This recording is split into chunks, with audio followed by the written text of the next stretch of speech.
सबसे पहली टिप की बात करते हैं जिसको कहते हैं ब्लर्टिंग टेक्निक।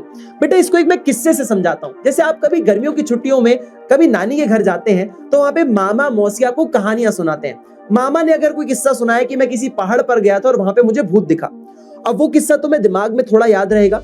जब वापस अपने घर जाओगे अपने दोस्तों को सुनाओगे कि मेरे मामा को भूत दिखा था, तो अपना उसमें ना थोड़ा बहुत तुम्हें उस स्टोरी को याद रखोगे और थोड़ा बहुत अपना मिर्च मसाला डाल दोगे। उसी प्रकार इस ब्लर्टिंग टेक्निक को कहा जाता है कि अगर मान लीजिए आप एक चैप्टर पढ़ रहे हैं या एक टॉपिक पढ़ रहे हैं, उस टॉपिक को एक बार वन टाइम रीड कर लीजिए। जितना भी वन टाइम रीड कर रहे हो फुल फोकस के साथ रीड करो कि तुम उस चीज को एक बारी में याद करने की कोशिश कर रहे हो, जैसे कहानियां सुनते हैं अपन। फिर किताब को बंद कर लो और एक खाली पन्ना लो और खाली पन्ने में जितना तुम्हें याद है उसको लिखने की कोशिश करो।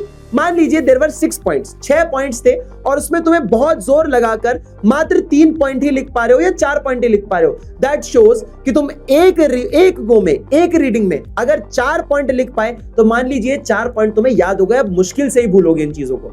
बचे हुए 2 पॉइंट का क्या करना है, रिवाइज करो, वापस लिखो। ऐसे तुम्हारी मेमोरी बढ़ जाएगी और वो चीज तुम्हें दिमाग में एकदम पुष्टि हो जाएगी, मतलब तुम उसको भूल नहीं पाओगे।